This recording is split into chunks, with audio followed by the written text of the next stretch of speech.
उपशम श्रेणी में क्या होता है वो बताने के लिए गाथा है, क्योंकि वहां पे नाश नहीं होता है, नष्ट नहीं होते हैं, है ना। तो ये 343 नंबर की गाथा है।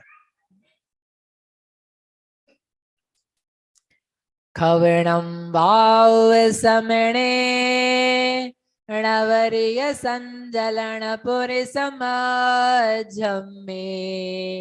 मध्यम दो को दिया कम सो वसंताहु।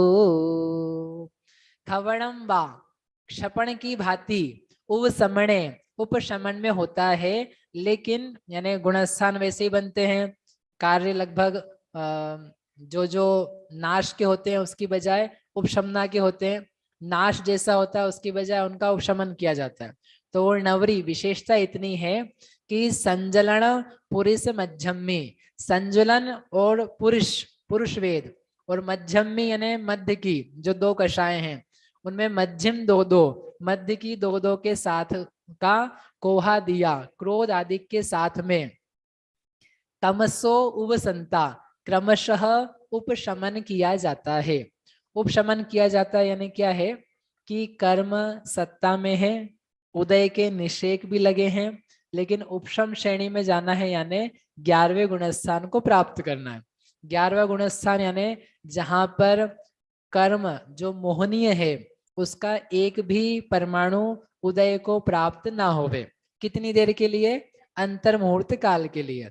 तो जब कर्म लाइन में लगे हैं तो क्या वो स्त्रीमुख संक्रमण करा करा करके 11वां गुणस्थान बना सकते हैं क्या?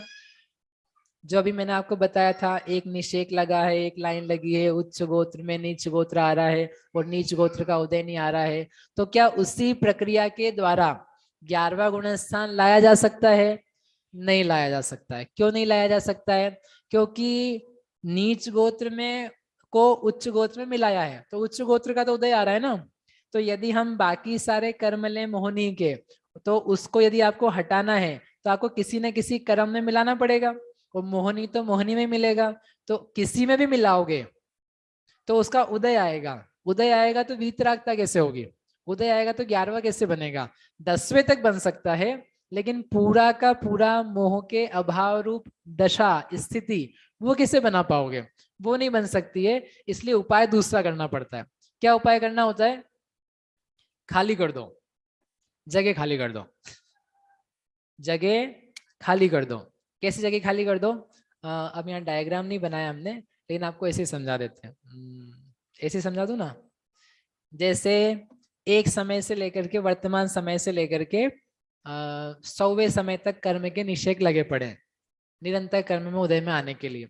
तो प्रक्रिया चालू की जाती है कि जिससे 21वें समय से लेकर के 80 समय तक के जो कर्म के निषेक हैं, पार्टिकल्स हैं, वो पहले ही गायब कर दिए जाएं।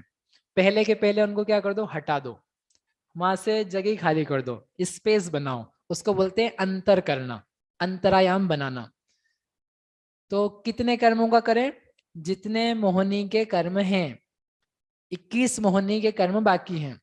7 कर्म अलग कर लेते हैं, क्योंकि हमने उनका द्वितीयोपशम किया या छायिक सम्यक तो किया, अनंतानुबंध की 20 संयोजना कर दी। 21 कर्म बचे आपके पास, 12 कषाय और 9 कषाय। तो ये जो 21 कर्म हैं, इनको लेकर के जो 21th समय है, एग्जाम्पल में 21th समय से लेकर के 80वें समय तक के जो पार्टिकल्स हैं उनको उठा करके ऊपर भेजो, नीचे भेजो, एक एक एक एक करके जितने सब हैं उन सबको पूरा का पूरा क्या कर दो? खाली कर दो। तो खाली करने से क्या होगा कि जब हम 21वें समय में जाएंगे, 21 समय पे पहुंचे, तो क्या मिलेगा आपको? वहां कौन सा कर्म का पार्टिकल है? कोई भी नहीं है। क्यों नहीं है? खाली कर दिया है, जगह बना दी है। अब कुछ नहीं करना है आपको, अब तो बस वो समय चल रहा है, आपको भोगना है। वहां पर कोई भी कर्म का पार्टिकल मोहनी का उदय में देने में के लिए समर्थ नहीं है, क्योंकि वहां पर पहले से हमने व्यवस्था कर दी है। कब करेंगे ये काम? एक समय से लेकर के जो 20 समय का पीरियड है, समय बचे हैं आपके पास काम करने के, उस समय भविष्य के 21 से लेकर के 88 समय के लिए व्यवस्था की जाती है। जैसे आप लोग धन संग्रह कर रहे हो कि नहीं? अरे हाँ तो बोलो भैया, जाने दो, हमारा टाइम हो गया धन संग्रह का, अभी टाइम बचा है। तो वो जो धन संग्रह आप कर रहे हो, तो वो जो अभी कर रहे हो वो तत्काल भोग लेते हो कि वो बाद के लिए इकट्ठा कर रहे हो? पता है कि नहीं आपको क्या कर रहे हो आप? आप जो पैसा इकट्ठा कर रहे हो, पैसा इकट्ठा कर रहे हो, वो किसके लिए कर रहे हो? अभी के लिए कि बाद के लिए? कौन से बाद के लिए? कौन सा बाद? अगले भाव के लिए? बाद के लिए भैया, बाद यानी वृद्धावस्था, हमारी जवानी का समय, हमारे ब्याह शादी बच्चे का समय, उस समय के लिए कर रहे हैं, ठीक है। तो आपने अभी भविष्य के लिए तैयारी करी, ये भी उदाहरण है, टाइम कम है नहीं तो मैं बताता थोड़ा सा और। तो हम तैयारी कर रहे हैं। तो वैसे ही क्या किया, अभी हम वर्तमान में उपशम श्रेणी के गुणस्थान में 8वें में 9वें में, अभी 11वां नहीं आया, तो 11वें के लिए तैयारी की जाती है। तैयारी ये की जाती है कि 11वें के समय आने वाला जो टाइम है, उस समय के सारे पार्टिकल्स हैं, अंतर मुहूर्त मात्र के, सारे नहीं, जितने बहुत सारे लगे हुए हैं 100 समय तक के, तब तक के नहीं, केवल उतनी देर के लिए, उतनी देर वाले के निषेकों को वहां से उठाया जाता है और कुछ नीचे डिस्ट्रीब्यूट करेंगे, कुछ ऊपर डिस्ट्रीब्यूट करेंगे, ऐसा करके खाली गैप आएगी। और जब 11वें में पहुंचोगे तो आपको कर्म का उदय मिलेगा ही नहीं, आएगा ही नहीं, कोई कन्वर्जन नहीं करना है, कोई स्तुभिक नहीं करना है, कोई नाश नहीं करना है, कुछ नहीं करना है, बस बैठो आप आराम से, ज्ञाता दृष्टा, बैठो आराम से, कुछ नहीं करना है। फिर वापस से जब कर्म के उदय चालू हो जाते हैं तो वो 11वें से 10वें वगैरह हो जाता है। ऐसा काम किस में किया जाता है? उपशम श्रेणी में। अब जब गैप बना दी, गैप बनाने के बाद में भी टाइम बचता है 10वां 9वां गुणस्थान का, उस समय कहते हैं उपशमाया जाता है, उपशम किया जाता है। उपशम किया जाता है यानी जो कर्म आपने ऊपर सेटल करे हैं गैप के बाद में, उनको ऐसा बनाया जाता है कि वो उदीर्णा नहीं हो जाए, वो खिसक के नीचे नहीं आ जाए, उस चीज का नाम है उपशमाना। अंतर करने को उपशम नहीं बोलते, वो जो आपने कर्म में गैप बनाने के बाद उनको उदीर्णा के अयोग्य कर दिया है, उसको बोलते हैं कर्म उपशमा दिया गया। तो आचार्य इस गाथा में ये बता रहे हैं कि वो कर्म का उपशमन कब कब किया जाता है, जो संजलन आदि 8 कषाय वगैरह भी है, वो कैसे होती है, वो यहाँ पर बताया है। समझ में आया क्या आपको? जो भी थोड़ा सा बताया, नहीं समझ में आया हो तो कोई बात नहीं, 5वां अधिकार आएगा। कौन सा अधिकार? 5वां। किसका? नहीं, लब्धि सार का। लब्धि सार का 5वां आएगा, तो अपन आराम से करेंगे। सोचो कितना कितना विषय रहता है। तो ये कर्म के निषेकों का क्रम दिया है कि पहले जैसे नपुंसक वेद क्षय होता है, उन्होंने कहा ना खवणेवा, तो क्षपण की भांति, तो छपना में छपना होती है और उपशमना में इनकी क्रम से उपशमना होती है। गैप जो बनाया जाता है, अंतर बनाया जाता है, वो सबका इकट्ठा बनाया जाता है। गैप बनाने का क्रम नहीं है ये, अंतर एक एक करके नहीं बनाएंगे, वो खाली जगह इकट्ठी नहीं, एक एक करके नहीं करेंगे, वो तो एक साथ होगी। लेकिन गैप हो जाने के बाद में, सुशांत भैया, गैप हो जाने के बाद में जो उनको दबाना है कि ये फटक नहीं जाए बीच में, उसका क्रम ये है, नपुंसक वेद को पहले उपशमाएंगे, उसके बाद में स्त्री वेद को उपशमाएंगे, फिर 6 नौकशाय पुरुष वेद को साथ में करेंगे उपशमन का कार्य। फिर पुरुष वेद का जो नया बंद था वो बच गया था, जो लास्ट समय तक हो रहा था, नवक बंद, जिसको भी पूछा था बीच में किसी ने, तो वो नवक बंद क्रोध, क्रोध को उपशमाएंगे। कितने क्रोध को? 3 क्रोध को। कौन से 3 क्रोध? अप्रत्याख्यान, प्रत्याख्यान, संजुलन, ये 3 उपशमाए जाएंगे। फिर आगे का अंतर मुहूर्त आएगा, तो जो नया क्रोध बंधा था वो प्लस 3 मान। फिर आगे जाएंगे अंतर मुहूर्त में, तो जो मान नया बंधा था वो और माया, इनको उपशमाया जाएगा। फिर आगे जाओगे तो माया जो नई बंधी थी वो और 3 प्रकार के लोभ, इनको उपशमाया जाएगा। और लास्ट में जाकर के जो सूक्ष्म लोभ है 10वें गुण स्थान में, उसका उपशमन किया जाएगा। और जब वो पूरा उपशम जाता है तो क्या प्राप्त हो जाएगा? 11वां गुणस्थान प्राप्त होगा।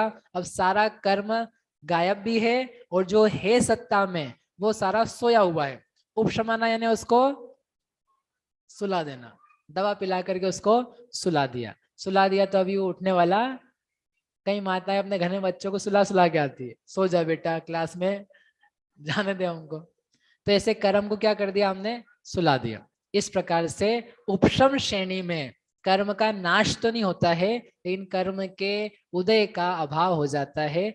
ऐसे करके यदि कर्म की सत्ता देखेंगे तो कितने कर्म उपशम श्रेणी में हो सकते हैं, 2 कर्म को छोड़ करके सारे हो सकते हैं।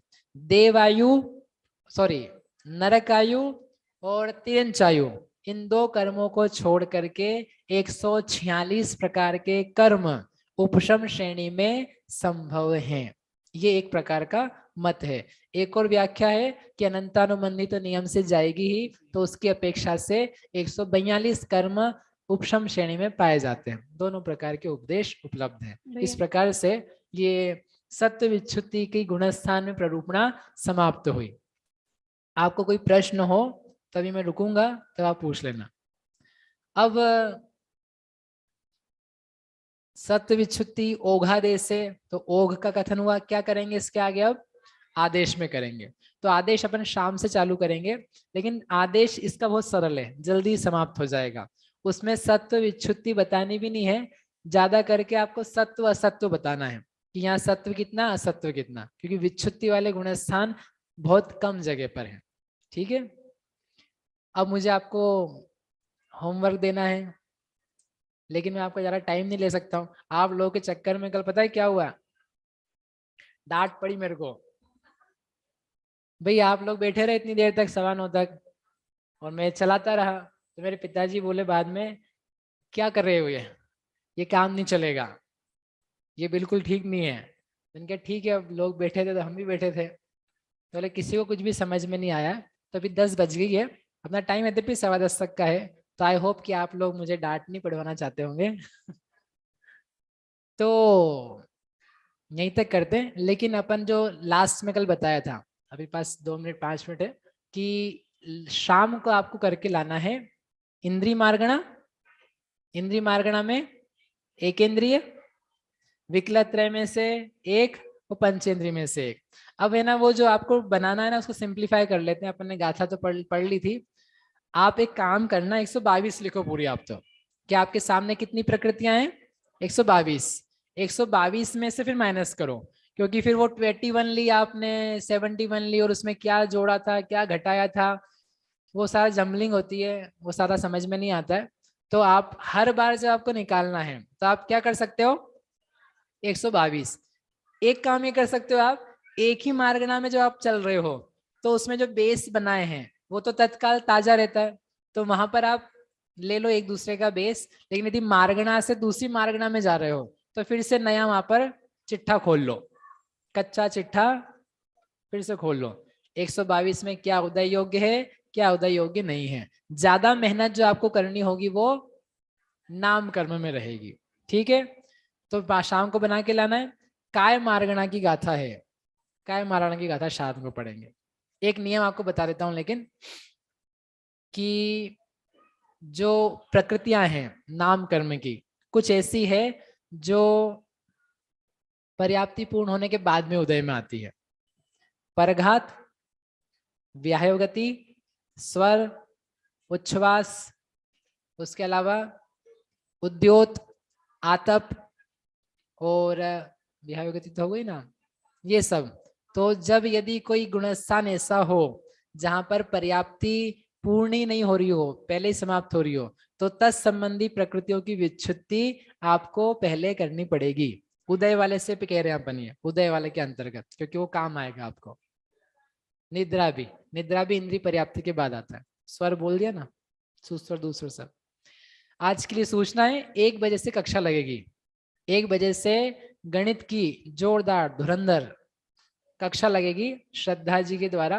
तो जो आपके पढ़ने के भाव हो तो आप 1 बजे से आना। 1 से 1:50 उसमें इस बार चलेगा 14 धाराएं जो हैं उनका वर्णन, संख्या मान के बाद में जो किया जाता है वो यहाँ किया जाएगा।